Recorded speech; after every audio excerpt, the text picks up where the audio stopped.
Welcome to positivity. முதல்ல பித்தப்பைங்கிற ஒரு உறுப்பு எதுக்காக உடம்புல இருக்கு? இதுல எப்படி டாக்டர் கல்லு உருவாகுது? இப்போ இதுக்கு சிம்டம்ஸ் என்ன டாக்டர்? ஏன்னா நீங்க சொல்லும்போது சொன்னீங்க பித்தப்பை கல் இருக்குது, கிட்னி கல் இருக்குது, ரெண்டுத்துக்கு என்ன வித்தியாசம்? ஆமா. இப்போ இன்னொரு சிக்கல் இருக்கு. இப்போ என்னன்னா லைட்டா நெஞ்சு எரியுது, சாப்பிட்டா சரியாயிருது. இன்னொரு கேட்டகரி எப்படின்னா சாப்பிட்டதுக்கு அப்புறம் நெஞ்சு எரியுது. அது அஜீரணம் எப்படி உங்களுக்கு அறிகுறி வரும் அப்படின்னா, ஒரு சில பேருக்கு கல்லு உருவாகி பித்தப்பையை எடுக்கிறோம் அப்படின்லாம் சொல்றாங்க. அப்ப பித்தப்பைங்கிற ஒரு ஆர்கன் இல்லைனாலும் கூட நம்ம உடம்பு நார்மலா அது பாட்டுக்கு இயங்குமா? அது எப்படி இயங்குது? எப்படி வெளியவே எடுத்துறாங்க? சரி, நிகழ்ச்சி ஆரம்பிக்கும் போது நீங்க சொன்னீங்க கூகுள் பெரிய விஷயம் டாக்டர். எல்லாரும் டாக்டர் இன்னைக்கு தேதிக்கு கூகுளே பண்ணிட்டு பார்த்துட்டு வந்துருவாங்க. ஸோ கூகுள்ல வந்து பார்த்துட்டு வந்துட்டாங்கன்னா கேன்சர்னு வேற வந்துருது டாக்டர். பட் மெஜாரிட்டி வந்து அந்த ஏஜ். ஏன் சார் மெஜாரிட்டி வந்து லேடிஸ்க்கு மட்டும் வருது, ஜென்ஸுக்கு வராதா அப்படின்னா, லேடிஸ்க்கு வந்து கண்டுபிடிக்கப்படுது, ஜென்ஸுக்கு நிறைய பேர் கண்டுபிடிக்கப்படாது. இப்போ அந்த கல்லுங்கிறது என்ன சைஸ்ல இருக்கும்? அதை எடுக்கிறதுக்கான ஆபரேஷன் என்ன? இதுக்கான ட்ரீட்மெண்ட் என்ன? ஆபரேஷன்னா ட்ரீட்மெண்டா? இந்த பித்தப்பை கல் வந்து எப்ப பித்தப்பை வாய் துவாரத்தை அடைச்சிக்குதோ, இல்ல பித்தப்பை அது போற பாதை இருக்குங்களா, பித்தம் போற பாதை, அதுல கல்லு போய் அடைச்சிக்கிச்சு அப்படின்னா, பித்தப்பை எடுத்தவங்களுக்கு நீங்க வந்து நான்வெஜ் சாப்பிடக்கூடாது, ஃபேட் கம்மியா இருக்கக்கூடிய உணவுகளை சாப்பிடுங்க அப்படின்னு அறிவுறுத்துறாங்க. நான் நான்வெஜ் சாப்பிடக்கூடாதா, எக்ஸாக்ட்லி, கொழுப்பு சாப்பிடக்கூடாதா, ஃப்ரைட் ரைஸ் சாப்பிடக்கூடாதா?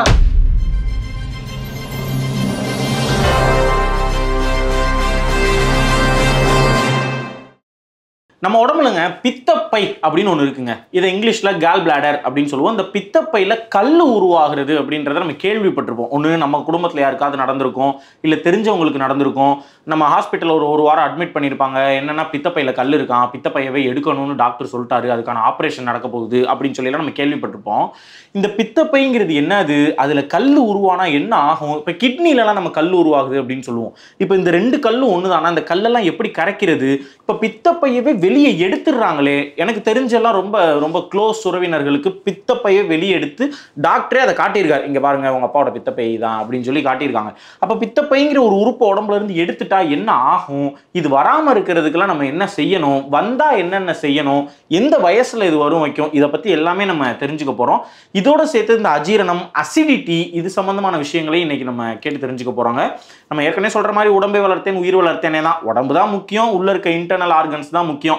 இதை எப்படி பாதுகாத்துக்கிறோங்கிறது ரொம்ப முக்கியம். வயசு ஆக ஆக நமக்கு இந்த நம்மளுடைய ஹெல்த்தை பற்றின ஒரு விழிப்புணர்வு ரொம்ப அதிகமாக நமக்கு வேணும்.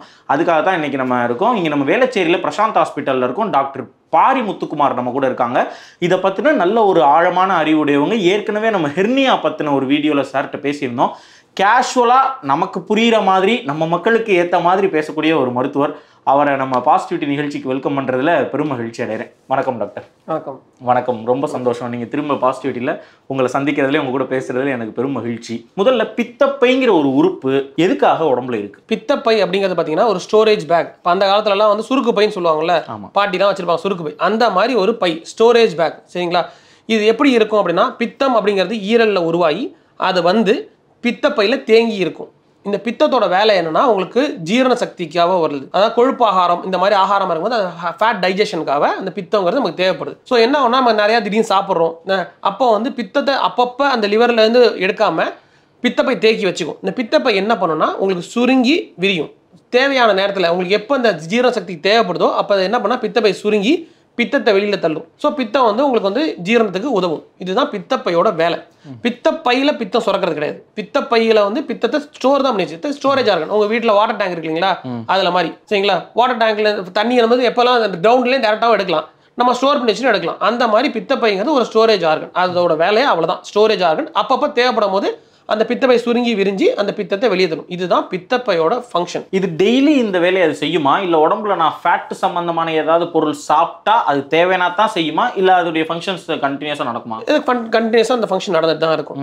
இதில் எப்படி டாக்டர் கல் உருவாகுது? இப்போ நீங்கள் லிவரில் உருவாகுதுன்னு சொல்றீங்க. பித்தம் உருவாகிற இடம் லிவர், அது தேக்கி வைக்கிற இடம் வந்து பித்தப்பை. அதுக்கு தான் பேரே இருக்கு, பித்தம் கூட்டல் போய் பித்தப்பைன்னு நம்ம வச்சுக்கலாமே. இப்போ இது எங்கே போகும், எப்படி உருவாகி எது வழியா போய் அந்த பித்தப்பையில போய் சேரும், அது என்ன நடக்கும்? சரி, இதுக்கு தான் வந்து அந்த வாட்டர் டேங்க்னு ஒரு எக்ஸாம்பிள் சொன்ன ரீசனே. ஆமா.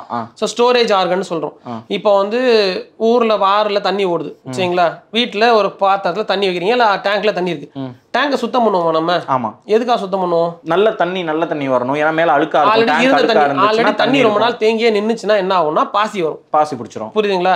ஸோ அந்த மாதிரி பித்தங்கிறது வந்து தண்ணியோட விஸ்காசிட்டி அதிகம். ஒரு எண்ணெய் பாத்திரம்னு வச்சுக்கோங்களேன். எண்ணெய் பாத்திரத்துல எண்ணெய் இருந்துச்சுன்னா மேலாக்கில் இருக்க எண்ணெய் பார்த்தீங்கன்னா உங்களுக்கு வந்து நார்மலா கிளியரா இருக்கும். அதே கீழே பாத்தீங்கன்னா செடிமெண்டா இருக்கும், ஒரு மாதிரி திக்கா இருக்கும். அந்த மாதிரி பித்தங்கிறது ஒரு எண்ணெய் மாதிரி, அந்த மாதிரி ஒரு எக்ஸாம்பிள் சரிங்களா. விஸ்காசிட்டி அதிகமா உள்ளது. ஸோ இந்த பித்தப்பையில தேங்கி இருக்கும் போது நார்மலா பித்தப்பை என்ன பண்ணணும்னா சுருங்கி விரியணும். சில பேருக்கு சில ரீசன்னால சித்தப்பை சுருங்கி விடுற தன்மை போயிடும். அது வயசானதுனால இருக்கலாம், இல்ல டெலிவரிக்கு அப்புறம் மோஸ்டா லேடிஸ்க்கு தான் வரும். 40 வயசுக்கு மேல குடல் பருமன் அதிகமா இருக்க லேடிஸ்க்கு இந்த மாதிரி வந்து காமனாவே வரும். சுருங்கி விடுற தன்மை போயிடும். ஸோ சுருங்கி விடுற தன்மை போனா என்ன ஆகும்னா அந்த பித்தம் அங்க தேங்கி அப்படியே இருக்கும். ஸோ பித்தம் தேங்கியே இருக்கிறதுனால தேங்கி இருக்க தண்ணியில எப்படி பாசி பிடிக்குதோ அந்த பித்தத்துல வந்து பைல் சால்ட்ஸ், பைல் பிக்மெண்ட்ஸ், இதுல தாது பொருட்கள் தான் இருக்கு. அந்த தாது பொருட்கள் அப்படியே செடிமெண்ட் ஆகி அதுல இருக்க நீர் சத்தை மட்டும் அந்த பித்தப்பை உறிஞ்சிடும். புரியுதுங்களா? நீர் போக அதுல வந்து செடிமெண்ட் ஆயிடும். ஸோ அதனால தான் கலங்களாக இருக்க, ரொம்ப கலங்களாகி அடியில் இருக்க எண்ணெய் பாத்திரத்தில் அடியில் இருக்க எண்ணெய் மாதிரி கலங்களாகி அது பிரிசிப்ட் ஆகி தான் உங்களுக்கு வந்து கல் அப்படின்னு சொல்லுவோம். கல்லுலே நிறைய வகையான கல் இருக்கு. கொழுப்பு கல், அப்புறம் வந்து பிக்மெண்டட் ஸ்டோன்ஸ் அப்படின்னு நிறைய இருக்குது. அது என்ன ஒரு ஆள் அவங்க சாப்பிட்ற ஆகாரத்தை பொறுத்து அதுக்கு தகுந்த மாதிரி அது வரும் சரிங்களா. ஸோ இந்த தேங்கி இருக்கிறதுனால, அந்த தேங்கி இருக்க தேங்கி இருக்கிறதுனால தான் அது கல் உருவாகுது. பித்தப்பை வேலை செஞ்சுக்கிட்டே இருந்துச்சுன்னா அந்த கல் உருவாகிறதுக்கான வாய்ப்புகள் கிடையாது. எப்படி ஆத்துல தண்ணி ஓடிட்டே இருந்துச்சுன்னா உங்களுக்கு பாசி பிடிக்காது. ஆமா, தேங்கி இருக்கிறதுனால தான் அது வருது. ஸோ அது மாதிரி பித்தப்பை ஃபங்க்ஷன் எப்போ லூஸ் ஆகுதோ அது தேங்கி இருக்கிறதுனால தான், அதே நேரம் இந்த விஸ்காசிட்டி அதிகமாகும் போது இந்த கல்லுங்கிறது உருவாகுது. சரி டாக்டர், இந்த கல் இப்போ உருவாகுது. இப்போ நீங்கள் 40 வயசுக்கு மேலே இருக்கக்கூடிய பெண்களுக்கு அது சுருங்கி விரிகிற தன்மை இழந்துரும்னு சொன்னோம். இது வந்து நம்ம ஒரு ஸ்டேட்மெண்ட்டாகவே அறிவிச்சிடலாமா? 40 வயசுக்கு மேலே தான் இப்போ இந்த பிரச்சனை வரும், அது கீழே இருக்கவங்களுக்குலாம் வராது, இல்லை ஆண்களுக்கு வராது அப்படின்னு சொல்லலாம். சில பேருக்கு வந்து க்ரோத்லேயே, அதாவது வளர்ப்புலேயே சில பேருக்கு இந்த பித்தப்பையில தொந்தரவு இருக்கும். பித்தப்பை ஈரல்லாம் இருக்கு இல்லைங்களா, ஈரல்லாம் வளரும் போது சின்ன குழந்தைங்களுக்கு கூட இந்த பிரச்சனை வரலாம். சின்ன குழந்தைங்கன்னா 5 வயசு 6 வயசு குழந்தைங்களுக்கு கூட பித்தப்பை கல் தொந்தரவு வரலாம். அது எப்படின்னா அந்த குழந்தைங்க வளரும் போதே, அந்த வளர்ச்சி இருக்கும் போதே சில பேர் பித்தப்பை வேலை செய்யாம போயிடும். ஸோ பித்தப்பை அப்படியே சுருங்கிற தன்மை போயிடும். அப்போ அப்படியே தேங்கியே நிற்கும். அப்பவே கல் பிரச்சனைகள் வரலாம். இது ஜெனட்டிக்கலான்னு சொல்ல முடியாது. ஜெனட்டிக்னா மரபு வழியா வரது கிடையாது. இது அவங்களுக்கு சில பேருக்கு வந்து அந்த growth, அந்த ஆறாங்க இல்லையா, நான் சொல்ல ஒரே வீட்டில் முதல்ல சொல்லியிருந்தோம், ஒரே வீட்டில் வந்து ஒருத்தர் வந்து ஹைட்டா இருப்பாரு, ஒருத்தர் குண்டா இருப்பாரு, அந்த மாதிரி அவங்களுக்கு அந்த உடம்பு தன்மை அந்த மாதிரி இருந்துச்சு அப்படின்னா அந்த பித்தப்பை வேலை செய்யாம போயிடும். அது 40 வயசுலாம் வேலை செய்யாம போகணும் கிடையாது. பட் மெஜாரிட்டி வந்து அந்த age and majority female patients சரிங்களா. ஏன் சார் மெஜாரிட்டி வந்து லேடிஸ்க்கு மட்டும் வருது, ஜென்ஸுக்கு வராதா அப்படின்னா, லேடிஸ்க்கு வந்து கண்டுபிடிக்கப்படுது, ஜென்ஸுக்கு நிறைய பேர் கண்டுபிடிக்கப்படாது. ஏன் அப்படின்னா லேடிஸ்க்கு நார்மலா வந்து டெலிவரிக்கு அப்புறம் தான் அந்த பிரச்சனைகள் வந்து அவங்களுக்கு நோட்டீஸ் பண்ண ஆரம்பிப்பாங்க. ஒரு அஜீரணம் இல்லை வயிறு உபசம் அந்த மாதிரி நோட்டீஸ் பண்ணுவாங்க. ஆல்ரெடி டெலிவரி போது ஃபர்ஸ்ட் குழந்தை போது பண்ணியிருப்பாங்க, ரெண்டாவது குழந்தைக்கு ஸ்கேன் பண்ணுவாங்க. ஸோ ரெகுலராக பார்த்தீங்கன்னா ஒரு டெலிவரி போது 3 to 4 ஸ்கேன் பண்ணுறாங்க வயிறுக்கு. ஸோ அதில் எல்லாத்தையுமே பித்தப்பையை செக் பண்ணுவாங்க.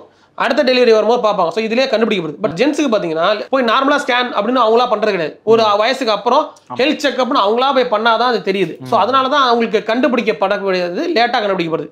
சிம்டம்ஸ் வந்தால் தான் வருது. ஸோ ஜென்ஸுக்கும் வரலாம், பட் மெஜாரிட்டி நம்ம லேடிஸ்க்கு தான் கண்டுபிடிக்கிறோம். ஸோ அதனால் லேடிஸ்க்கு வரதுக்கான வாய்ப்புகள் அதிகம். சரி டாக்டர், இப்போ நான் என்ன கேட்குறேன், இப்போ அது சுருங்கி விரிகிற தன்மையை இழக்குதுன்னு சொல்கிறோம்ல, ஒரு சில பேருக்கு கல் உருவாகி பித்தப்பையை எடுக்கிறோம் அப்படின்லாம் சொல்றாங்க. அப்ப பித்தப்பைங்கிற ஒரு ஆர்கன் இல்லைனாலும் கூட நம்ம உடம்பு நார்மலா அது பாட்டுக்கு இயங்குமா? அது எப்படி இயங்குது, எப்படி வெளியவே எடுத்துடுறாங்க? சரி, நிகழ்ச்சி ஆரம்பிக்கும் போது நீங்க சொன்னீங்க பித்தப்பை கல் இருக்குது, கிட்னி கல் இருக்குது, ரெண்டுத்துக்கு என்ன வித்தியாசம் அப்படின்னு. இப்போ வந்து நம்ம கிட்னி எடுத்துப்போம். கிட்னிங்கிறது ஒரு முக்கியமான உறுப்பு, மிக முக்கியம். கிட்னியோட வேலை என்னன்னா ரத்தத்தை சுத்திகரிச்சு அதுல கெட்ட நீரை ரத்தத்தை வெளியே அனுப்புறது. ஸோ 2 கிட்னி இருக்குது, 2 கிட்னி வெளியே அனுப்புது. ஸோ கிட்னி வர பாதையில கல் வரலாம், இதுதான் கிட்னி கல்லுன்றோம். ஸோ இந்த பாதையில கல் இருந்தால் என்ன ஆகும்னா, காற்றுல தண்ணி வந்தால் எதாவது போட்டோன்னா ஓடினு தெரியுமா, அந்த மாதிரி கிட்னியில் இருக்க கல் கரையக்கூடிய தன்மை இருந்துச்சு, கரையக்கூடிய கல்லாக இருந்துச்சு அப்படின்னா, சின்ன கல் கரையோட அடிச்சுக்கிட்டு யூரின் போகிற வழியாக வெளியே வந்துடும். பித்தப்பையில் வந்து பார்த்தீங்கன்னா அந்த மாதிரி அடிச்சுட்டு வெளியே ஓடியாறதுக்கான பாதை இருக்குது. பட் அந்த பாதை வந்து சுருங்கின பாதை. அதில் வந்து வர பாதையில் நிறைய வால்ஸ், அதாவது தடுப்புகள் இருக்குது. ஸோ அந்த தடுப்பு இருக்கிறதுனால எங்கேயா போய் மாட்டலாம் சரிங்களா. ஸோ பித்தப்பையில் இருக்க கல் வந்து கரைக்கக்கூடிய தன்மை அப்படின்னு பார்த்தாலும் கூட அது முழுசாக கரையாது. புரியுங்களா? ஏன்னா பிரச்சனைன்னு பார்த்தீங்கன்னா அந்த சுருங்கி தன்மை இல்லாம தான் சரிங்களா. ஸோ இந்த கல் என்ன ஆகுனா பித்தப்பையில் இருக்குது, சிம்டம்ஸ் பெருசாக தெரியாது. சில பேருக்கு மைல்டு அஜீரணம் இருக்கலாம், ஒரு அவங்களாம் 2 நாள் மாத்திரை வாங்கி போட்டு பேசாம விட்டுருவாங்க. சுகர் பேஷண்ட்ஸ் இந்த மாதிரி இருக்கவங்களுக்கு வலியும் தெரியாது. ஸோ அவங்க வரும்போது ரொம்ப தொந்தரவோடு தான் வருவாங்க. ஏன்னா லைட்டாக வலி வரும், இந்த மாதிரி உதாசீனப்படுத்திடுவாங்க.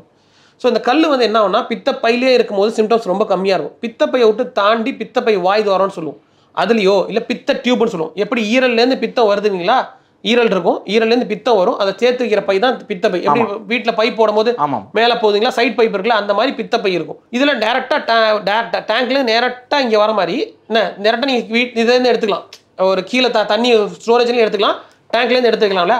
ஸோ லிவர்லேருந்து ஈரல்லேருந்து நேராக பித்தம் வந்து உடம்பு குடலுக்கு வந்துடும். இந்த மாதிரி பித்தப்பை வேலை செய்யாத ஆளுங்களுக்கு, புரியுதுங்களா? அதனால அவங்களுக்கு சிம்டம்ஸ் பெருசா தெரியாது. இந்த பித்தப்பை கல் வந்து எப்ப பித்தப்பை வாய் துவாரத்தை அடைச்சிக்குதோ, இல்ல பித்தப்பை அது போற பாதை இருக்கு இல்லைங்களா, பித்தம் போற பாதை அதுல கல்லு போய் அடைச்சிக்கிச்சு அப்படின்னா மஞ்சக்காமலை அந்த மாதிரி வர வாய்ப்பு இருக்கு. சரிங்களா? மஞ்சக்காமலை வர எல்லாருக்கும் பித்தப்பை கல் இருக்குன்னு அவசியம் கிடையாது. பட் பித்தப்பை கல் இருக்கவங்களுக்கு மஞ்சக்காமலை வரதுக்கான வாய்ப்புகள் அதிகம், அந்த டியூப்ல போய் அடைச்சிக்கிச்சு அப்படின்னா. பிளஸ் அந்த டியூப், பித்த டியூபும் கணையம்னு சொல்லுவோம் பேங்க்ரியாஸ், இது ரெண்டும் வரக்கூடிய ஒரு காமன் சேனல் ஒன்று இருக்குது. அங்க அடைச்சிக்கிச்சுன்னா சில பேருக்கு பேங்க்ரியாடைட்டிஸ் சொல்லுவோம். ஸோ இந்த மாதிரி காம்ப்ளிகேஷன்ஸ் வரலாம். ஏன் பித்தப்பை கல்லுக்கு வந்து நம்ம சிகிச்சை சொல்றோம் அப்படின்னா இந்த காம்ப்ளிகேஷன்ஸ் வரதுக்கான வாய்ப்புகள் இருக்குது அவங்களுக்கு. அதாவது மஞ்சக்காமலை வரலாம், பித்தப்பை டியூப்ல அடைச்சிக்கிச்சுன்னா, இல்ல பேங்க்ரியாடைட்டிஸ் சொல்ற அந்த கணைய வீக்கம் அந்த மாதிரி வரலாம். ஏன்னா கல் போற பாதையில அடைச்சிக்கிச்சுன்னா. அதை தாண்டி கல் தன்னால வெளியே வரதுக்கான வாய்ப்புகள் ரொம்ப ரொம்ப ரொம்ப ரொம்ப குறைவு. சரி டாக்டர், இதுக்கு சிம்டம்ஸ் என்ன டாக்டர்? ஏன்னா நீங்க சொல்லும்போது சொன்னீங்க பெண்களுக்கு வந்து 2 டெலிவரி பண்றாங்க, நிறைய ஸ்கேன் எடுத்துறாங்க, ஆண்களுக்கு செய்யறது இல்லைன்னா அது வாஸ்தவம் தான். இப்போ வந்து நமக்கு பித்தப்பை கல் இருக்கு, நான் போய் பார்த்துட்டு வரேன் அப்படின்னு யாரும் போக மாட்டோம். ஏதாவது நமக்கு வந்தா தானே போவோம், சும்மா நம்மளா போய் டெஸ்ட் எடுக்க மாட்டோம்ல. அப்போ அதுக்கு சிம்டம்ஸுங்கிறது இனிஷியல் ஸ்டேஜ்ல ஏதாவது ஒன்று, அதாவது நான் என்ன கேட்கறேன்னா கரெக்டா வயிற்று வலினே இல்லை, வேற மாதிரி கூட அது காட்டலாம், ஆனா நம்ம அதை உதாசீனப்படுத்த கூடாது, சும்மா மெடிக்கல் மாத்திரை வாங்கி போடக்கூடாது, அந்த மாதிரியான சிம்டம்ஸ் ஏதாவது இருக்கா? கண்டிப்பாக இருக்குது. அதாவது இப்போ இருக்க காலகட்டத்தில் முதல்ல பேசுகிற மாதிரி தான் ஜங்க் ஃபுட்ஸ் நிறையா சாப்பிட்றோம், அண்ட் டைம் ஒழுங்காக சாப்பிட்றது இல்லை. ஸோ நீங்கள் சொன்ன மாதிரி சின்ன வயசு ஆளுங்களுக்கே பார்த்தீங்கன்னா ஒரு அஜீரணம் இருக்குது, மாத்திரை வாங்கி மாத்திரையும் போடுறாங்க. ஸோ நீங்கள் உங்களுக்கு ஒரு தொந்தரவு இருக்குது, எல்லாரும் எல்லா வாட்டியும் நான் டாக்டரை போய் பார்க்க முடியல, நான் மாத்திரை வாங்கி போட்டுக்கிறேன்னு சில ஆளுங்க இருக்காங்க. உங்களுக்கு ஒரு தொந்தரவு திருப்பி ரிப்பீட்டடாக வருது, 2-3 வாட்டி வருது அப்படின்னா தயவு செஞ்சு ஒரு டாக்டரை பார்த்தீங்கனாலே அவங்க வந்து இந்த டெஸ்ட்டில் நார்மல் ஸ்கேன், சரிங்களா, அந்த ஸ்கேன் பண்ணாலே உங்களுக்கு தெரியும் என்ன மாதிரி தொந்தரவுகள் வரும் அப்படின்னு பார்த்தீங்கன்னா. சில பேருக்கு அஜீரணம், சாப்பிட்ட உடனே வந்து ஃபுல்லாக ஜீரணமாக வயிறு ஃபுல்லாகவே இருக்க மாதிரி இருக்குது, ஒரு டம்முன்னு அடைச்ச மாதிரி இருக்குது, அந்த மாதிரி இருக்கும். இது வந்து வழக்க சொல் தான். இப்போ பார்த்த மாதிரி வலி தொந்தரவுங்கிற மாதிரி அவங்களுக்கு சொல்ல தெரியாது எப்படின்னு. அவங்க சில பேர் சொன்னா சாப்பிட்டதுக்கு அப்புறம் நெஞ்சரிக்கிற மாதிரி இருக்கும்பாங்க, இல்ல சாப்பிட்டதுக்கு அப்புறம் எனக்கு வந்து ஏப்பம் வர மாதிரி இருக்கு அப்படிம்பாங்க, உப்புசமா இருக்கும்பாங்க, அல்ல வயிறு சாப்பிட்டதுக்கு டம்முன்னு அடைச்ச மாதிரியே இருக்குங்க, முழுசா ஜீரணமே ஆகல, ரொம்ப நேரம் ரொம்ப டிம்முன்னு இருக்கும்பாங்க, ரொம்ப நேரம் ஆகுது சாப்பிட்டதுக்கு அப்புறம், அதுக்கப்புறம் கொஞ்ச நேரம் கழிச்சு தன்னால சரியாயிடுது அப்படின்னா. ஸோ இந்த மாதிரிலாம் சின்ன சின்ன இன்டைரக்ட் அறிகுறிகள், புரியுதுங்களா? வலி தொந்தரவுங்கிறது நான் சொன்ன மாதிரி வீக்கம் வந்துச்சு, இன்ஃபெக்ஷன் ஆகி வீக்கம் வந்துச்சு, கல் இருந்துச்சுன்னா மட்டும் தோறல, அந்த வாய் துவாரத்தை அடைச்சிச்சுன்னா இன்ஃபெக்ஷன் வர வாய்ப்பு இருக்கு. அப்போ கோலிசிஸ்டைட்டிஸ் சொல்லுவோம், கால் பிளாடர் வீக்கம் சொல்லுவோம், இன்ஃபெக்ஷன் ஆச்சு. அப்போ உங்களுக்கு வலி இருக்கும், வயிறு வலிங்கிறது வரும். வயிறு வலி வரதுக்கு முன்னாடியே என்ன சிம்டம்ஸ் இருக்குன்னா இந்த மாதிரி சின்ன அஜீரணம் அப்படிங்கிறது. அது அஜீரணம் எப்படி அவங்களுக்கு அறிகுறி வரும் அப்படின்னா, எதர் சாப்பிட்டதுக்கு அப்புறம் ஒரு வயிறு ஃபுல்லா இருக்க மாதிரி இருக்கு, டம்முன்னு அடைச்ச மாதிரி இருக்குது, இல்லை எனக்கு சாப்பிட்டா ஒரு மாதிரி ஏப்பம் விட்டா தேவையில்ல போல இருக்கு, இந்த மாதிரி சிம்டம்ஸ் எல்லாம் உங்களுக்கு இருக்கு. இப்போ இந்த சிம்டம்ஸ் எல்லாம் இருந்தா ஒருவேளை பித்தப்பையில கல் இருக்க வாய்ப்பு இருக்குன்னு நினைச்சு நம்மளே போய் ஸ்கேன் பண்ணணும்னு சொல்லிக்கணுமா? இல்லை, இந்த மாதிரி சிம்டம்ஸ் இருந்துச்சு, சப்போஸ் எக்ஸாம்பிள் வந்து சார் இப்போ இது வந்து நிறைய பேர் பார்ப்பாங்க, அதாவது தினக்கூலி பண்ணுறவங்களும் இருப்பாங்க, ஆஃபீஸ் போகிறவங்க இருப்பாங்க, ஹவுஸ் ஒய்ஃப்ஸ் இருப்பாங்க, வயசானவங்க இருப்பாங்க, எல்லாரும் பார்ப்பாங்க. எல்லாருக்கும் நான் சொல்றது என்னன்னா, உங்களுக்கு ஒரு பிரச்சனைன்னு ஒன்று வருது அப்படின்னா, நீங்க ஷார்ட் டேர்ம் ரெமடி ஏதோ பக்கத்தில் இருக்கவங்களுடைய மருந்து மாத்திரை சாப்பிடுறீங்க, அது சாப்பிட்டதுக்கு அப்புறம் உங்களுக்கு சரியாகல, திருப்பி தொந்தரவு வந்துச்சுன்னா அப்போ நீங்க போய் டாக்டரை பார்த்தீங்கன்னா அவங்க கண்டிப்பா ஸ்கேன் பண்ண சொல்லுவாங்க. ஸ்கேன் பண்ண எதுக்குன்னா, இந்த மாதிரி சில சிம்டம்ஸ் வந்து இன்டைரக்டா வரும், இது கரெக்டாக எல்லாமே இருக்க மாதிரி புக்கில் படிச்சோம் அப்படின்னா உங்களுக்கு வந்து இப்போ கூகுள் பண்ணி பார்க்குறோம். கூகுள் பெரிய விஷயம் டாக்டர், எல்லாரும் டாக்டர் இன்னைக்கு தேதிக்கு. நீங்க என்ன டாக்டர்? நாங்க தான் டாக்டர். நானே ஃபர்ஸ்ட் சொல்லிடுறேன், கூகுளே பண்ணிட்டு பார்த்துட்டு வந்துருவாங்க. ஸோ கூகுளில் வந்து பார்த்துட்டு வந்துட்டாங்கன்னா கேன்சர்னு வேற வந்துருது டாக்டர். கூகுள்ல நீங்க என்ன சிம்டம்ஸ் அடிச்சாலும் கேன்சர்னு காட்டிடுது. என்ன டாக்டர் செய்யுது? கூகுள்ல பாக்குறவங்க வந்துட்டு சிம்பிளா வந்து தமிழ்நாட்டுல இல்ல இந்தியாலயோ ஒரு நாளைக்கு ரோட் ஆக்சிடென்ட் எவ்வளவு இருக்குன்னு பார்த்தா வச்சுக்கோங்களேன், அப்போ ரோட்லயே போக முடியாது நீங்க. ஆமா, சரிங்களா? ஸோ சிம்டம்ஸா வந்து எல்லாத்துக்குமே ஒரு காம்ப்ளிகேஷன் சைடு எஃபெக்ட் இருக்குது, புரியுதுங்களா? அது வந்து ஒரு சின்ன விஷயமா இருக்கலாம், இல்ல ஆப்ரேஷனா இருக்கலாம், இல்ல மருந்து மாத்திரையா இருக்கலாம், எல்லாத்தையுமே இருக்கு. ஸோ கூகுளில் பார்க்கும்போது என்ன ஆகுதுன்னா உங்களுக்கு எல்லா சிம்டம்ஸும் இருக்கும். இதில் வந்து ஏதாவது ஒன்று பிடிச்சிக்கிட்டு எனக்கு அதுதான் இருக்கும் அதான் இருக்குமான்னு சில பேர் சைக்கலாஜிக்கலாக அவங்க அஃபெக்ட் ஆயிடுறாங்க. ஸோ அதனால 1-2 பேர்கிட்ட வந்து ஒப்பீனியன் வாங்குறது தப்பு கிடையாது. நேரடி டாக்டர் சப்போஸ் ஒரு டாக்டர்கிட்ட பேசுறீங்க, கூகுள் டாக்டர்கிட்ட பார்க்க வேணாங்கிறத சொல்லிருங்க. ஆமாம், கூகுளில் வந்து பார்க்கறது வந்து தப்பு. ஏன் சொல்றேன்னா, அதை சர்ச் பண்ணுற விதம் இருக்குது, அதை எப்படி சர்ச் பண்ணுறோன்றது. நம்ம வந்து சும்மா தட்டினோம்னா ஃபர்ஸ்ட் 10 சர்ச் வரும், அதை வச்சு நம்ம படிச்சுட்டு நம்ம வந்து இது பண்ண முடியாது. நீங்கள் ரிசர்ச் பண்ணணும்னா பண்ணலாம், பட் அதை வச்சு ஆனால் முழு விவரம் உங்களுக்கு தெரியாது. இப்போ படித்த டாக்டர்லேயே பார்த்தீங்கன்னா எக்ஸ்பீரியன்ஸ் ஆனவங்கன்னு சொல்கிறது எப்படின்னா, அத்தனை பிரச்சனைகளை பார்த்து ஃபேஸ் பண்ணதுனால தான் எக்ஸ்பீரியன்ஸ், புரியுங்களா? நான் வந்து நிறைய பேர் வருவாங்க, ஒர்க் வருவாங்க, நான் வந்து 10 வருஷம் எக்ஸ்பீரியன்ஸ் அப்படிம்பாங்க. சரி 10 வருஷம் எக்ஸ்பீரியன்ஸ் என்ன பண்ணீங்க அப்படின்னா, 6 வருஷம் வீட்டில் தான் உட்காந்துருந்தேன். அதனால் 10 வருஷம் படித்து 10 வருஷம் ஆச்சு. ஸோ அப்படி எக்ஸ்பீரியன்ஸ் கிடையாது. அந்த ப்ராப்ளத்தை அவங்க எத்தனை வாட்டி ஃபேஸ் பண்ணியிருக்காங்களோ அதில் தான் எக்ஸ்பீரியன்ஸ்னு வருது. ஸோ உங்களுக்கு டவுட்டாக இருக்குது, ஒரு டாக்டர்கிட்ட போகிறீங்க, டவுட்டாக இருக்குது, அவர் டாக்டர் சொல்கிறது உங்களுக்கு புரியாமல் இருக்கலாம். ஒருத்தர் சொல்கிற விதங்கிறது சில பேருக்கு புரியும், சில பேருக்கு புரியாது. நான் சொன்ன மாதிரி இப்போ அஜீரணங்கிறது வந்து சில பேர் உபசம்பாங்க, ஏப்பம் வருது மாதிரி இருக்குமாங்க, அவங்க சொல்ல தெரியாது. அது மாதிரி சில பேர் சொல்கிறது எனக்கு புரியாமல் இருக்கலாம். இப்போ நீங்கள் சொல்கிறது எனக்கு புரியாமல் இருக்குது அப்படிங்கிறதுக்காக நீங்கள் சொல்கிறது தப்புன்னு கிடையாது. ஸோ நமக்கு புரிஞ்ச மாதிரி இன்னொருத்தர கூட போய் கேட்டுக்கலாம். அதான் இன்னொருத்தர ஒப்பீனியன் வாங்கிக்கோங்க. ஆனால் உதாசீனப்படுத்திடாதீங்க, அதுதான் இங்கே சொல்ல வருது. சரி டாக்டர், இப்போ இந்த அசிடிட்டிங்கிற ஒரு ப்ராப்ளம் இருக்குல்ல டாக்டர், லைட்டாக நெஞ்சு எரியிற மாதிரி இருக்கு. இப்போ இன்னொரு சிக்கல் இருக்கு. இப்போ என்னன்னா லைட்டாக நெஞ்சு எரியுது, சாப்பிட்டா சரியாயிருது. இன்னொரு கேட்டகரி எப்படின்னா சாப்பிட்டதுக்கு அப்புறம் நெஞ்செரியுது. இப்படி 2 கேட்டகரியா இது வந்துருது. இப்போ இந்த மாதிரியான விஷயங்களுக்கு நம்ம போய் டாக்டர்கிட்ட போய் கேட்கும்போது அவங்க ஒரு 15 நாளைக்கு இந்த மாத்திரையை போடுங்க, இதெல்லாம் ஒரு பெரிய பிரச்சனை கிடையாது அப்படின்னு சொல்லிடுறாங்க. ஸ்கேன் எடுக்கணுமா நம்மளா கேட்டா கூட இல்லை, ஸ்கேன்லாம் தேவையில்லை, 15 நாள் பாருங்க, இல்லை ஒரு 5 நாளைக்கு மாத்திரை பாருங்க, சரியாயிருச்சுன்னா ஒன்றும் பிரச்சனை இல்லை, இது ஒரு சின்ன விஷயம் தான் அப்படின்னு சொல்லிடுறாங்க.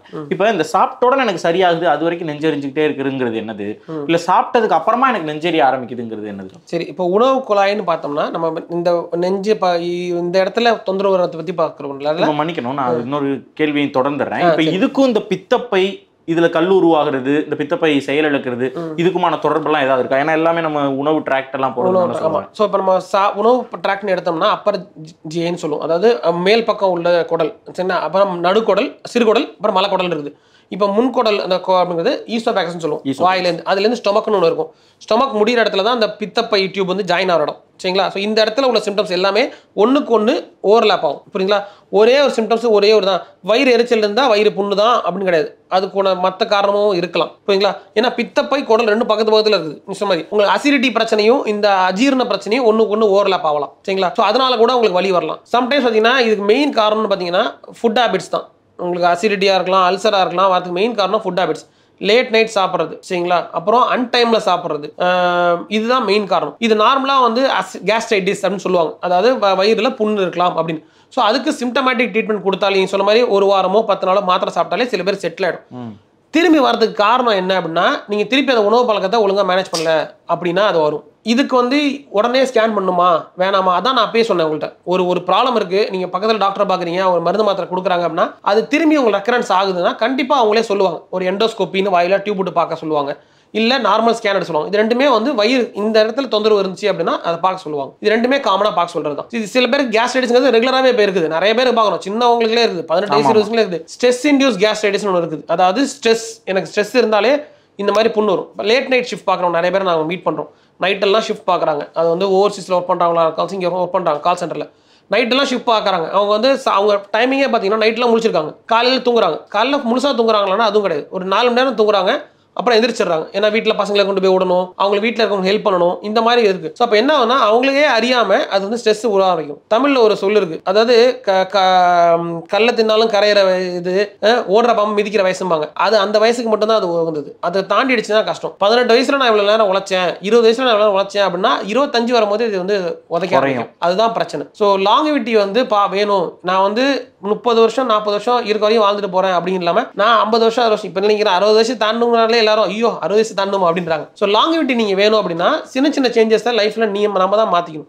ஸோ அதுதான் மெயின் காரணம் அந்த அசிடி வரதுக்கு. நான் சொல்ல வந்த மெயின் காரணம் லேட் நைட்ல சாப்பிட்றது, அந்த படுக்கிறதுக்கு முன்னாடி சாப்பிடலாம்.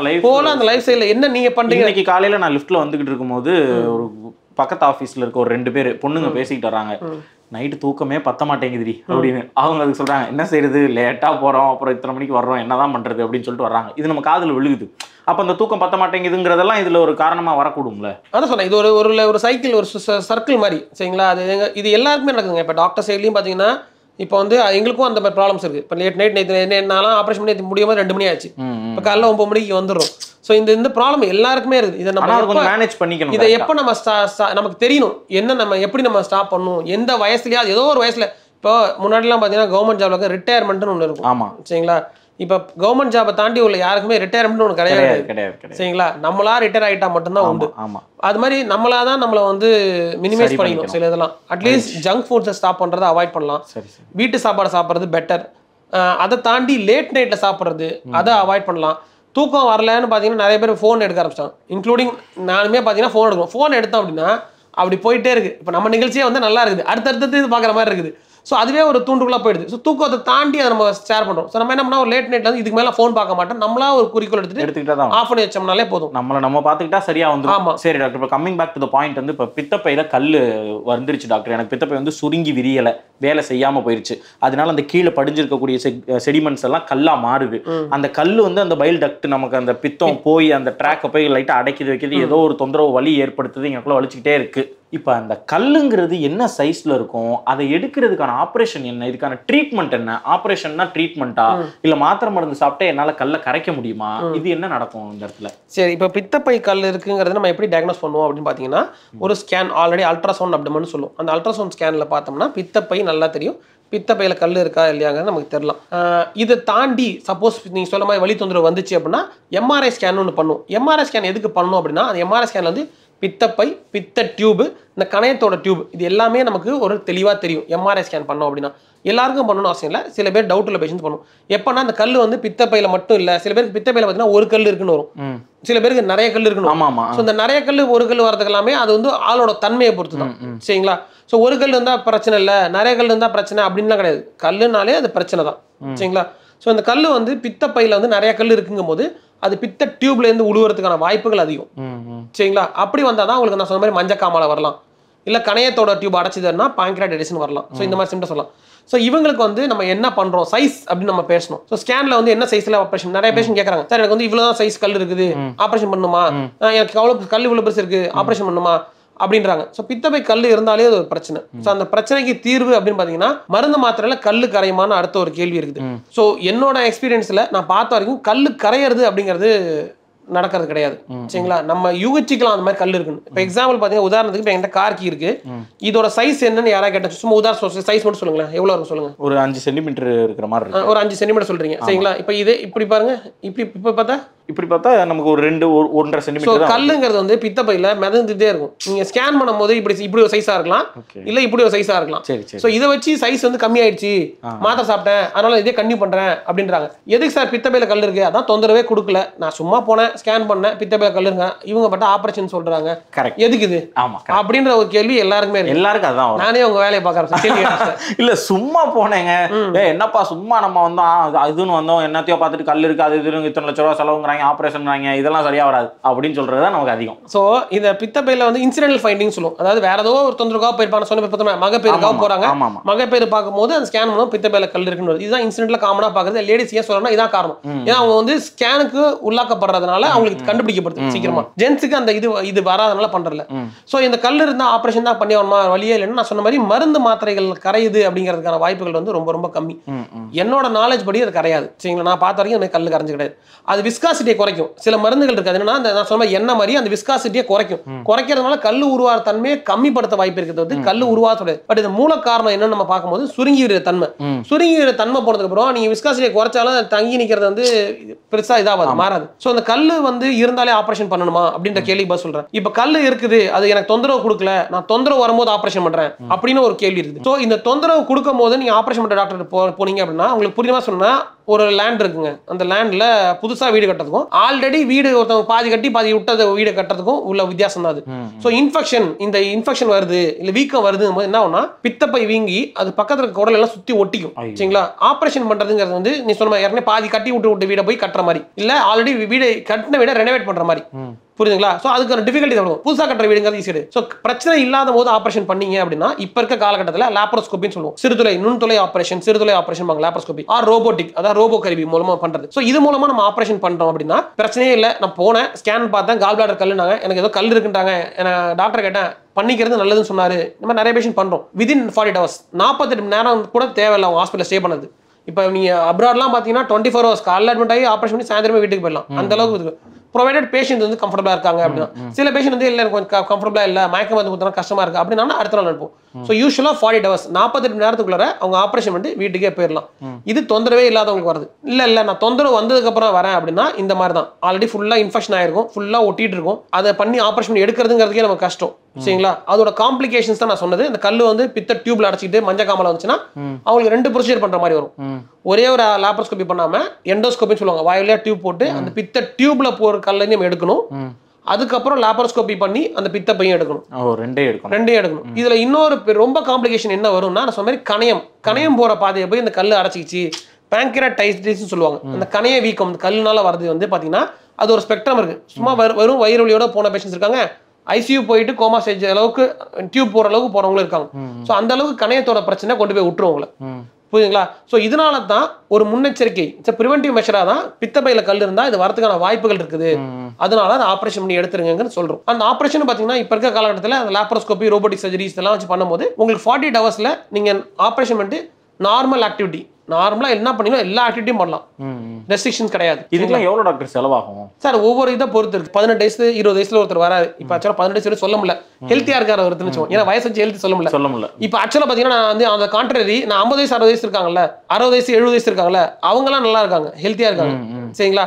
ஸோ ஹெல்த்தியா இருக்க ஆளு ஃபிட்டா இருக்காங்க அப்படின்னா அவங்க ஆப்ரேஷன் பண்ணிட்டு போறதுக்கு தகுந்த 40 ஹவர்ஸ்ல போயிடுவாங்க. சில பேர் வந்து மற்ற காம்ப்ளிகேஷன் இருக்கும், சுகரு, பிபி, அப்புறம் ஹார்ட் ப்ராப்ளம், இந்த மாதிரி இருக்க பேஷண்ட்ஸ்க்கும் பண்றோம். ஸோ இவங்க இருக்கும்போது அதுக்கு தான் மெடிசன்ஸ் வந்து செலவு மாறும். ஸோ இதுதான் ரஃபா வந்து அந்த செலவுக்கு வந்து நம்ம கரெக்டா சொல்ல முடியாது, அது ஆளை பொறுத்தவரை மாறும் அது. சரிங்களா? இதே இப்போ சப்போஸ் லாப்ரோஸ்கோபிக்காகவும் பண்ணலாம், நீங்க வந்து ரோபோட்டிக்கும் பண்ணலாம். ஸோ இது பார்த்தும் போது அந்த கருவிகள் யூஸ் பண்ணும்போது அது மாறும். சரி டாக்டர், இது வந்து இப்போ மற்ற சிக்கல்கள்லாம் இருக்கு. இப்போ கிட்னிலாம் ஏதாவது பிரச்சனை வருதுன்னா நம்ம டயாலிசிஸ்ன்னு சொல்லுவோம், லைட்டா உயிருக்கே ப்ராப்ளம் இருக்கு அப்படிலாம் கூட சொல்லுவாங்க. இப்போ இங்க கல் நம்ம இதுல நம்மளுடைய பித்தப்பையில கல் தங்கி இருக்கும்போது அது வந்து உயிருக்கு ஆபத்து அந்த மாதிரி ஏதாவது ஏற்படுத்த வாய்ப்பு இல்லை? அதான் சொல்ல வந்தேன். உயிருக்கு ஆபத்துங்கிறது பித்தப்பை கல்லுனால வந்து காரணம் பித்தப்பை கல் பித்தப்பையிலே இருக்க வரைக்கும் பிரச்சனை வரல. அந்த பித்தப்பையை தாண்டி பித்த டியூப்ல மாட்டுது, டக்ட்ல மாட்டணும். பித்த டியூப் அதான் டக்ட், பித்தப்பை பித்த டியூப், அதான் ஈரல்ல இருந்து வர பித்த அந்த பதில் மாட்டினா அப்பதான் உங்களுக்கு வந்து அடைச்சிக்கிச்சுன்னா மஞ்சக்காமலைன்னு வரும். சரிங்களா? அது அங்க கூட உயிருக்கு ஆபத்து வராது, ஏன்னா அது கூட நம்ம வந்து சரி பண்ணிடலாம் ஓரளவுக்கு. அதை தாண்டி கொஞ்சம் கீழே வரும்போது கணையம்னு சொல்லுவோம், பான்கிரியாஸ். ஸோ கணையத்தோட டியூபும் பித்தப்போட டியூபும் ஒரே இடத்துல சேர முடியும், சேர்ந்து தான் அது வெளியே வரும். ஸோ அந்த இடத்துல வாய் துவாரத்தில் போய் அடைச்சிக்கிச்சு அப்படின்னா கணையமும் வீங்கும், உங்களுக்கு மஞ்சக்காமலையும் வரும். இந்த மாதிரி தொந்தரவுகளுக்கு கொடுத்துச்சுன்னா அப்போ உங்களுக்கு வந்து ரொம்ப ரிஸ்க் அதிகம், உயிருக்கு ஆபத்து வரலாமான்னா அந்த மாதிரி கொண்டு போய் விடலாம். சில பேர் வந்து அறியாமையினால விட்டுறாங்க. ஸோ மல்டிபிள் டைப்ஸ் நிறைய கல் இருக்குன்ற பித்தப்பையில வாட்டி வந்து அடைச்சிக்கும், கணைய வீக்கம் வரும். இதுக்கு கணைய வீக்கம் இருக்குங்க, கல் அடப்பு இருக்குது. ஸோ இது வந்து உங்களுக்கு ஆப்ரேஷன் பண்ணி பித்தப்பை எடுத்துறது நல்லதுன்னு சொல்றோம். உதாசீனம் விட்டுருவாங்க, திருப்பி இன்னொரு அட்டாக் வரும். ஸோ 2-3 அட்டாக் வரும்போது அவங்களுக்கு வந்து பிரச்சனைகள் பெருசாகிட்டே போயிட்டு இருக்கும். ஸோ அதுதான் அவங்களோட ப்ராப்ளம். அப்போ இந்த மாதிரி ஏதாவது வலி ஏற்படுது, கல்லை எடுக்கணும்னு சொல்றாங்க பித்தப்பைனா பயப்பட வேண்டிய அவசியம் இல்லை. பித்தப்பை கல்லுக்கு வந்து நீங்க பயப்பட வேண்டிய விஷயம் கிடையாது. அதுக்கு ஏன் பித்தப்பை எடுக்கிறோங்கிற கேள்வியை நம்ம சொல்லிடுறேன். கல்லை மட்டும் எடுக்காம பித்தப்பை எடுக்க சொன்னா, கிட்னி வந்து முக்கியமான உறுப்பு. கிட்னில கல் கிட்னி எடுக்க மாட்டாங்க, ஏன்னா கிட்னி கல்லை கரைச்சி இல்ல கல்லை உடச்சி அதை வந்து வெளியே எடுக்கலாம். வெளியே எடுக்கிற பாதையில எடுத்துட்டோம் அப்படின்னா அது வந்து வெளியே ஒடியாந்துரும், யூரின் போற பாதையில வெளியே ஒடியாந்துரும். அண்ட் கிட்னில வரக்கூடிய கல்லுக்கான காரணகர்த்தா வேற, அது நம்ம வந்து சாப்பிட்ற தண்ணியில இருந்து அந்த இது. பட் இந்த பித்தப்பைக்கான காரணகர்த்தா வேற. பித்தப்பை வேலை செய்யாதனால தான் எடுக்கிறோம். ஸோ நல்லா இல்லாத பித்தப்பை தான் எடுக்கிறோம், நல்லா இருக்க பித்தப்பை ஆபரேஷன் எடுக்க மாட்டோம். ஸோ பித்தப்பையே மொத்தமா எடுக்கிறது காரணம்னா வெறும் கல்லை மட்டும் எடுத்தோம்னா என்ன, திருப்பி ஒரு 6 மாசம் கழிச்சு திருப்பி கல் வரும். ஏன்னா பித்தப்பை சுருங்கி விரல. ஸோ அதனால பித்தப்பையே எடுக்கிறோம். அண்ட் பித்தப்பை முக்கியமான உறுப்பு கிடையாது. சரிங்களா? அது ஜஸ்ட் ஸ்டோரேஜ் ஆர்கன். சரிங்களா? அது எடுக்கிறதுனால தொந்தரவு இல்லை. அதுக்கு அடுத்தது என்னன்னா, பித்தப்பையை எடுத்துறோம் சார், உங்களுக்கு அஜீரணம் வருமா, எனக்கு சாப்பாடு செரிமானம் ஆகுமான்னு நிறைய பேர் கேட்கறாங்க. ஏன்னா பித்தப்பை எடுத்தவங்களுக்கு நீங்க வந்து நான்வெஜ் சாப்பிடக்கூடாது, ஃபேட் கம்மியா இருக்கக்கூடிய உணவுகளை சாப்பிடுங்க அப்படின்னு அறிவுறுத்துறாங்க. அப்படி கிடையாது. நான் இது வரைக்கும் வந்துட்டு கிட்டத்தட்ட 15 வருஷத்துக்கு மேல பண்ணிட்டு இருக்கேன். பித்தப்பை எடுத்தாலும் நீங்க என்ன சாப்பிடுங்கன்னு சொல்லிடுவீங்க. இப்ப பித்தப்பை ஆபரேஷன் பாத்தீங்கன்னா, இப்ப நான் வந்து எனக்கு தெரிஞ்சு 15 வருஷம் பண்ணிட்டு இருக்கோம். அதுக்கு முன்னாலேருந்தே இந்த ஆப்ரேஷன் இருக்குது. ஸோ ஒரு உதாரணமா ஒரு பித்தப்பை ஆப்ரேஷன் பண்ணி எடுக்கிறோம்னு சொல்லுவேன். அந்த பேஷண்ட் எல்லாரும் கேட்குற கேள்வினா, எனக்கு அஜீரணம் வருமா, நான் நான்வெஜ் சாப்பிடக்கூடாதா, கொழுப்பு சாப்பிடக்கூடாதா, ஃப்ரைட் ரைஸ் சாப்பிடக்கூடாதுன்னா அப்படி கிடையாது. சாப்பிடலாம். சரிங்களா? ஸோ சாப்பிடக்கூடாதுன்னு கிடையாது. சில பேருக்கு பித்தப்பை கல்லும் இருக்கும், வயிறு புண்ணும் இருக்கும். இந்த எண்டோஸ்கோபின்னு வயிறுல புண்ணு இருக்கும். ஸோ அப்படி இருக்கும்போது வயிறு புண்ணுக்கு மருந்து மாத்திரை கொடுப்போம். ஸோ அந்த மருந்து மாத்திரை கொடுக்குறாங்கன்னா அதுக்குனால தான் வந்து உங்களுக்கு வந்து இந்த காரம் சாப்பிடாதீங்க, நான்வெஜ் கம்மியாக சாப்பிட சொல்லியிருப்பாங்களே. அதாவது பித்தப்பை எடுக்கிறதுனால நான்வெஜ் சாப்பிடக்கூடாதுன்னு கிடையாது. மகிழ்ச்சி, அதை வந்து நம்ம அறிவிச்சிடலாம். ஆமா, ஓகே. நான்வெஜ் சாப்பிட்றவங்களுக்குலாம் அது ஒரு ஆமா. ஏன்னா பித்தப்பை நம்ம சொல்லும் போதே அதோடைய ஃபங்க்ஷனே சொன்னோம். அது வந்து ஃபேட் நமக்கு நிறைய ஜென்ரேட் ஆயிருந்தா இந்த பித்தத்தை வந்து அதை கரைக்கிறதுக்கு, ஐ மீன் அதை வந்து செமிக்கிறதுக்கு ஸ்மால் இன்டெஸ்டைனுக்கு அனுப்பி அந்த வேலைகளை செய்யுது பித்தப்பை அப்படிங்கிறத சொல்லியிருந்தோமா. இப்போ நம்ம என்கிட்ட பித்தப்பையே இல்லை, அப்போ நான் ஃபேட்டெல்லாம் அதிகமாக சாப்பிட்டா அது நேரடியாக நம்ம லிவர் வந்து ஸ்மால் இன்டெஸ்டைனுக்கு அனுப்பி செய்கிறது கொஞ்சம் கஷ்டமாக இருக்கும், அப்போ நான் சாப்பிடக்கூடாது போல, இந்த மாதிரியான எண்ணங்கள். அதான் என்ன, அந்த பித்தப்பை கல் உருவாகுது இல்லைங்களா, அவங்க அது வரைக்கும் சாப்பிட்டு தான் இருந்திருப்பாங்க. அப்போ என்னன்னா பாடியை அடாப்ட் ஆயிருக்கும். ஸோ அந்த ஈரல்லேருந்து டேரெக்டாக என்ன தேவையோ அதை வந்து ஈரலே வந்து ப்ரொடியூஸ் பண்ணி அந்த தேவையான குவான்டிட்டிக்கு பண்ணி அதை மேனேஜ் பண்ணிக்கும். ஸோ சாப்பிடக்கூடாதுன்னு கிடையாது, சாப்பிடலாம். நான் எங்க பேஷண்ட்ஸ் எல்லாருக்கும் நான் சாப்பிடலாம் சொல்லிட்டு தான் இருக்கு. மொதல் ஒரு சப்போஸ் சில பேர்லாம் வந்து ரொம்ப ஃப்ரைட் ஐட்டம்ஸ் சாப்பிடுவாங்க, அவங்கள மட்டும் ரொம்ப ஃப்ரைட் ஐட்டம்ஸ் மட்டும் ஒரு 1 வீக்குக்கு எடுக்காதீங்க, அப்புறம் ஸ்லோவா ஆட் பண்ணிக்கோங்க. அப்படின்னு சொல்றது. இப்போ இந்த நெஞ்செரிச்சல் அசிடிட்டி மேட்டர் இருக்குல்ல, அது வந்து பித்தப்பையில கல் இருக்கு இல்ல பித்தப்பை ஃபங்க்ஷன் சரியா செய்யாம இருக்குன்றதுக்கான ஏதாவது ஒரு வகையான சிம்டம்னு நம்ம சொல்லலாம். இருக்கலாம். நான் சொன்ன மாதிரி சொல்ல தெரியாது சில பேருக்கு. எனக்கு இதுதான் பிரச்சனைன்னு கரெக்டாக சொல்ல தெரியாது. என்ன பிரச்சனை, நம்ம யூஸ்வலாக இப்போ பேஷண்ட்ஸ் வராங்கன்னா என்ன பிரச்சனை கேட்டால் சார் அந்த ரிப்போர்ட் பாருங்க அப்படின்னு முதல்ல ரிப்போர்ட் தான் காட்டுறாங்க. பிரச்சனை நான் எல்லாம் வாங்கி வச்சுட்டு பிரச்சனையை சொல்லுங்கன்னு சொன்னா கூட உங்களுக்கு சொல்ல தெரிய மாட்டேங்குது. சரிங்களா? என்ன தொந்தரவு அப்படின்னா சில பேர் வயசானவங்க வருவாங்க, சொல்லலாம் என்னப்பா சொல்றது தெரியலப்பா அப்படிம்பாங்க. இது வந்து ஒன்று ஓரலப் ஆகலாம். சொன்ன மாதிரி பித்தப்பை பிளஸ் குடல் ரெண்டுமே பக்கத்துல தான் இருக்குது. ஸ்டொமக்னு சொல்லுவோம். ரெண்டும் பக்கத்துல இருக்கிறனால உங்களுக்கு அஜீரணம் ஆர் இந்த நெஞ்செரிச்சல் இது எல்லாமே ஒண்ணுக்கு ஒன்று ஓவர்லாப் ஆகலாம். புரியுங்களா? அசிடிட்டி பிரச்சனையும் இந்த கால் பிளாடர் பிரச்சனையும் அதாவது வந்து இது ரெண்டுமே ஓவர்லாப் ஆகலாம். ஸோ அதனால வந்து இது இருக்கும் போது இது செட்டில் ஆகல, கேஸ்ட்ரைட்டிஸ் இருக்கு சார், நெஞ்செரிச்சலா இருக்குது, வயிறு ஒரு மாதிரி சாப்பிட்டா ஒரு மாதிரி இருக்குது போனீங்கன்னா கண்டிப்பா மாத்திரை தருவாங்க. அந்த மாத்திரை சாப்பிட்டு எனக்கு செட்டில் ஆகல, அதை சரியாகல, ஒரு வாரம் 10 நாள் திருப்பி தொந்தரவு வருது அப்படிங்கிற பட்சத்துல நம்ம எண்டோஸ்கோப்பியும் இந்த அல்ட்ராசவுண்ட் ஸ்கேனும் இது ரெண்டும் பண்ணோம்னா நமக்கு ஓரளவுக்கு கிளியரா தெரிஞ்சிடும் பித்தப்பையில மட்டும்தான் பிரச்சனை இருக்கா இல்ல வயிறுல புண்ணு இருக்கா அப்படிங்கிறது நமக்கு கிளியரா தெரிஞ்சிடும். வேற ஏதாவது இருக்கா டாக்டர்? இப்ப எனக்கு கேட்க தெரியாம ஏதாவது நான் விட்டு போன கேள்வி அந்த மாதிரி ஏதாவது நீங்க காமனா எங்களுக்கு கேட்கிற பேஷண்ட்ஸ் என்னன்னா வந்து இந்த பித்தப்பை அதேதான் பித்தப்பை எடுத்துட்டோம்னா நமக்கு வந்து பித்தப்பையே எடுக்கணுமா இல்ல கல்லை மட்டும் எடுக்கணுமா அப்படின்றதா காமனா எல்லாருமே கேட்கிற கேள்வி. ஏன்னா ஒரு வாட்டி நான் எக்ஸ்பிளைன் பண்ண பார்த்தா தான் உங்களுக்கு தெரியும். பார்த்தா தான் தெரியும். அதுதான் நான் யூஸ்வலா சொல்லுவேன். இப்போ நம்ம சென்னையில இருக்கோம் சரிங்களா, எல்லா பேஷண்ட் சொல்றதான் சென்னையில இருக்கும். ஒரு நாளைக்கு சென்னையில் உங்களுக்கு எவ்வளோ ஹாஸ்பிட்டல் இருக்குன்னு தெரியும். ஒரு நாளைக்கு மினிமம் 10 பேஷண்ட்டுக்காவது பித்தப்பை ஆப்ரேஷன் நடந்துட்டு இருக்கு சென்னையில் அட் அ டைம். ஸோ அப்படி பார்த்தீங்கன்னா மாதத்துக்கு 300 பேர் இது கூட்டிக்கோங்க. இது வந்து 15 வருஷமா நடந்துட்டு இருக்கு ஆப்ரேஷன்.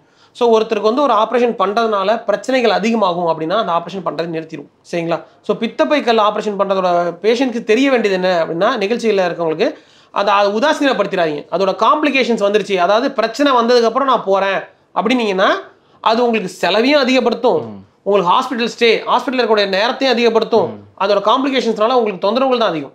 அது முன்னாடியே பண்ணிட்டோம்னா பண்ணிட்டு நார்மலாக எல்லா ஆக்டிவிட்டியும் பண்ணலாம். நீ கேட்ட மாதிரி நான்வெஜ் சாப்பிடலாம். ஸோ ஃபர்ஸ்ட் ஸோ என்ன பலகாரம் ஃப்ரைட் டைம் சாப்பிடலாம். ஒரு வாரம் ஸ்லோவாக எடுத்து சாப்பிட சொல்லுவேன்.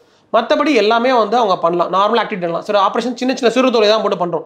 சிறுதொலை போட்டு பண்ணுறதுலாம் அவங்க நார்மலாக வெயிட் போகலாமா, ஜிம் போகலாம், நான் படி ஏறலாமா, டிராவல் பண்ணலாமா, எல்லா ஆக்டிவிட்டியும் பண்ணலாம், பண்ணக்கூடாதுன்னு கிடையாது. அதே மாதிரி இதுக்கு வந்து நம்ம வராமல் இருக்கணும், தடுக்கணும், பித்தப்பை ரொம்ப நாள் நமக்கு இயங்க வைக்கணும், கல் வராமல் இருக்கணும்ன்றதுக்கு நம்ம லைஃப் ஸ்டைல் தான், நம்ம உடலை பார்த்துக்கிறது, எக்ஸசைசஸ், இதுதான்.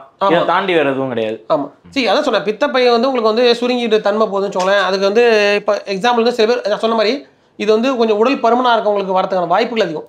ஏன் உடல் பருமனாக வரணும்னா இப்போ அந்த சுருங்கிட்டு தன்மை ஒரு ஹார்ட் வந்து படப்படம் அடிக்குது. சுருக்கு பை இது பித்தப்பைங்கிறது பார்த்தீங்கன்னா சுருங்கி விரியணும், அதுக்கு டைம் கேப் பண்ணும். அது சுருங்கி விரிஞ்சிட்டே இருந்துச்சோங்களேன், அது ஒரு பாயிண்ட்ல இதாயிடும், நின்றுடும். ஸோ அந்த மாதிரி கூட நமக்கு வந்து ஒரு வயதில் வெயிட் ஏறும் போது இந்த மாதிரி பித்தம் வந்து பித்தப்பையில் வந்து ஃபேட் ஸ்டோன்ஸ்னு போகும், கொலஸ்ட்ரால் ஸ்டோன்ஸ் போகும். ஸோ கொலஸ்ட்ரால் உடம்புல அதிகமாக இருந்தால் கூட கொலஸ்ட்ரால் ஸ்டோன்ஸாக கூட ஃபார்ம் ஆகலாம். ஸோ நீங்கள் இந்த கரெக்டாக சரி அப்போ ஹெர்னியா போது சொன்னதான் பேஷண்ட்ஸ் ஃபாலோ பண்ண வேண்டியது. நம்ம ஊரில் ஒரு பழகுது உணவே மருந்து.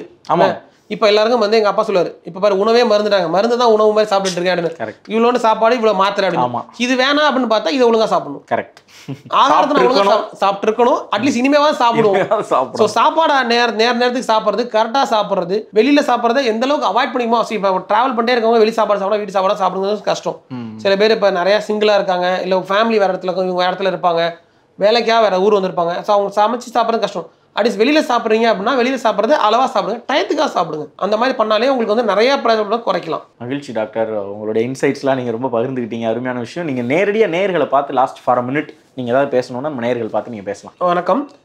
இந்த பித்தப்பை கல் சம்பந்தமான விஷயத்தை பத்தி நிறைய கேள்விகள் கேட்டாங்க, அதுக்கு எல்லாத்துக்கும் பதில் சொன்னோம். ஸோ நான் நேர்களுக்கு சொல்ல வேண்டியதுன்னா, பித்தப்பை கல் அப்படின்னா நீங்க உடனே பயப்பட வேண்டிய விஷயம் கிடையாது. ஸோ ஐயோ கல்லுன்ட்டாங்களே, இல்லை சரி பித்தப்பையில கட்டின்னு கூட சொல்லுவாங்க, அப்படின்னா பயப்படணுமா அப்படின்னா அந்த மாதிரி பயப்பட தேவையில்லை.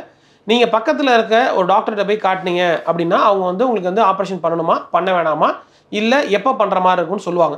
ஸோ இந்த பித்தப்பை கல் அப்படிங்கிறதுக்கு வந்து ஆப்ரேஷன் பண்ணுறது ரொம்ப நல்லது. ஏன்னா அதுக்கான வர காம்ப்ளிகேஷன்ஸை நம்ம தவிர்க்கலாம் முன்னாடியே. ஸோ அந்த கல்லுக்கு வந்து ஆப்ரேஷன்ங்கிறது இப்போ நவீன கட்ட காலத்தில் இந்த லாப்ரோஸ்கோபி அப்படிங்கிறது ஒன்றும், அப்புறம் ரோபோட்டிக் சர்ஜரி அப்படின்றது இருக்குது. இது லாப்ரோஸ்கோபி மூலமாக பண்ணலாம், ரோபோட்டிக் மூலமாக பண்ணலாம், எல்லாமே சிறுதுளை ஆப்ரேஷன் தான். இந்த மாதிரி ஆப்ரேஷன் பண்ணோம்னா உங்களுக்கு ஹாஸ்பிட்டல் ஸ்டே, நான் எவ்வளோ நாள் ஹாஸ்பிட்டல்னா 48 மணி நேரத்தில் நீங்கள் அந்த ஆப்ரேஷன் முடிச்சுட்டு பழையபடி எல்லா ஆக்டிவிட்டீஸும் பண்ணலாம். இது பிரச்சனை இல்லாதவங்களுக்கு. பிரச்சனையோடு வரவங்களுக்கு இந்த டைமிங் வந்து சேஞ்ச் ஆகும், அந்த காம்ப்ளிகேஷன்ஸை நம்ம ஹேண்டில் பண்ணுறது கொஞ்சம் டிஃபிகல்ட்டாக இருக்கும். அதனால பிரச்சனையை வளர விட்டுட்டு வராம முன்னாடியே பாத்துக்கிறது நல்லது. நன்றி. மகிழ்ச்சி டாக்டர், ரொம்ப சந்தோஷம். நீங்க பாசிட்டிவிட்டி நிகழ்ச்சியில் 2வது முறையாக உங்களை சந்திக்கிறது எனக்கு பெரும் மகிழ்ச்சி. இன்னைக்கு நேயர்களுக்கு நீங்க சொன்ன விஷயங்கள்லாம் ரொம்ப பயனுள்ளதா இருக்கும்னு நம்புறேன். ரொம்ப நன்றி. நன்றி. நன்றி. இன்னைக்கு ஆமாங்க, இதை தாங்க நம்ம தெரிஞ்சுக்கிட்டோம். நம்ம பித்தப்பைனா என்ன, அது என்ன வேலை செய்யுது, என்ன, ஏன்னா கேள்விப்பட்டிருப்போம் நிறைய, அவருக்கு பித்தப்பை எடுத்துட்டாங்களாம்ப்பா, பித்தப்பையில் ஒரு கல் இருக்கான், அவர் ஆஸ்பத்திரியில் வச்சிருக்காங்க, பித்தப்பையில் கல்லாம், இப்படிலாம் நம்ம, ஏன்னா நான் இதே மாதிரியான ஸ்டேட்மெண்ட்ஸை நான் என் காதில் நிறைய கேட்டிருக்கேன். அதனால அதெல்லாம் இருக்கும் அப்படின்னு நம்ம நினைச்சோம். அதே மாதிரி இன்னைக்கு தேதிக்கு யங்ஸ்டர்ஸுக்கே இந்த நெஞ்சு எரிச்சல்ங்கிறதும் இந்த அஜீரண கோளாறுங்கிறது கொஞ்சம் இருக்கிறதையும் நான் கண்ணால் பார்த்தேன். அப்போ இந்த விஷயங்களை உங்ககிட்ட கொண்டு வந்து சேர்க்கணும் அப்படிங்கிறது தான் எங்களுடைய நோக்கம். நிறைய விஷயம் தெளிவாக சொன்னாங்க. பித்தப்பையினுடைய ஃபங்க்ஷன் என்னன்னு சொன்னாங்க. கொழுப்பு சத்தெல்லாம் நமக்கு நிறையா கொழுப்பெல்லாம் வரும்போது அந்த ஜீரணம் ஆகிறதுக்கு லிவர், அதாவது ஈரல் ஒரு விஷயத்த சுரக்குது. அப்படி சுரக்கிற விஷயத்த அந்த பை, அதுதான் பித்தம், அந்த பித்தத்தை ஒரு பையில் கொண்டு போய் வைக்கிது, அது பித்தப்பை. அப்போ எப்போ நம்ம சாப்பிட்றோமோ அந்த சாப்பாடை செரிமானம் பண்ணுறதுக்கு அந்த பையை சுருங்கி விரியும் போது அதுலேருந்து அந்த பித்தம் திரவம் வந்து சிறுகுடலுக்கு போய் அதை செரிமானம் பண்ணி நமக்கு நீட்டாக எல்லாம் பண்ணி கொடுத்துருது. இப்படி சுருங்கி விரியும் போது அது சுருங்கி விரிகிற தன்மையை இழந்துருச்சு அப்படின்னு சொன்னோன்னா நமக்கு பித்தப்பை பிரச்சனைன்னு அர்த்தம். அப்போ சுருங்கி விரியும் போது நம்ம என்ன மாதிரி அந்த பித்தம் இருக்கும், அந்த திரவம் இருக்கும், அப்படி கீழே அது செடிமெண்ட் ஆயிடுச்சுன்னா அது அப்படியே அங்கேயே இருந்து லைட்டாக சின்ன சின்ன கல் மாதிரி அது உருவாயிரும். அப்போ அது நமக்கு ஏதாவது ஒரு ப்ராப்ளத்தை ஏற்படுத்தக்கூடும். அப்படி ஏற்படுத்தும் போது நம்ம அதை இம்மீடியட்டாக பார்க்கறது ரொம்ப நல்லது, எடுத்துக்கிறது ரொம்ப நல்லது. இது எந்த விதத்துலையும் உயிருக்கு ஆபத்து கிடையாது. 48 மணி நேரத்தில் வீட்டுக்கே போயிடலாம் அப்படின்னு சொல்லியிருக்காங்க. அதே மாதிரி இதை நம்ம கொஞ்சம் தள்ளி போட்டுக்கிட்டே இருந்தோம் அப்படின்னு சொன்னோம்னா நமக்கு செலவும் அதிகமாகும், ஹாஸ்பிட்டலில் இருக்கிற நேரமும் அதிகமாகும் அப்படிங்கிறத சொல்லியிருக்காங்க. மஞ்சள் காமாலையாகவும் இது உருவாகக்கூடும் அப்படின்றதையும் சொல்லியிருக்காங்க. சரி, இதெல்லாம் நடக்குது, இது நடக்காமல் இருக்கணும்னா நம்ம என்ன செய்யணும்? சோறு துண்ணணும் அப்படின்னு ஒரு டயலாக் வரும் காதலும் கடந்து போகும் படத்தில், எனக்கு நல்லா ஞாபகம் இருக்கு. சத்து மாத்திரை சாப்பிட்டா யாராவது மயக்கம் போடுவாங்களா அப்படின்னு சொல்லி விஜய் சேதுபதி சார் கேட்பார் நடிகர். அதுக்கு அந்த நர்சம்மா சொல்லுவாங்க, சத்து மாத்திரை மட்டும் சாப்பிட்டா பத்தாது, ஒழுங்கா சோறு துண்ணணும் அப்படின்னு. எனக்கு ரொம்ப பிடிச்ச வசனம் அது. அந்த மாதிரி உருப்படியாக நம்ம சாப்பாடு சாப்பிட்டுக்கிட்டு நம்ம உடம்பை கட்டுக்கோப்பாக வச்சுக்கிட்டு இருந்தோம்னாலே நமக்கு பல பிரச்சனைகள் வராது. நான் ரொம்ப இனிஷியல் ஸ்டார்டிங்கில் சொன்ன மாதிரி தான், உடம்பை வளர்த்தேன் உயிர் வளர்த்தேனே அப்படின்னு சொல்கிறோம். உடம்பு தான் மூலதனம்னு சொல்கிறோம். ஏன்னா மூளை நமக்கு செயல் பாடிலே தான் இருக்கும். ஒரு 85 வயசு தாத்தாரை போய் கேளுங்களேன், இப்போ புதுசாக ஏதாவது செய்யணும்னு சொன்னால் அவர் அப்படி இருக்கணும் அப்படின்னு நினைப்பாரு. அவர் உடம்பு ஒத்துழைக்குமா? ஒத்துழைக்காது.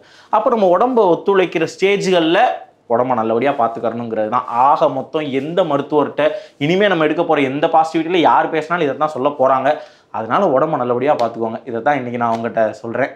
இன்னொரு பாசிட்டிவிட்டி நிகழ்ச்சியில் மிக உறுதியாக அவங்களை சந்திக்கிறேன். நன்றி.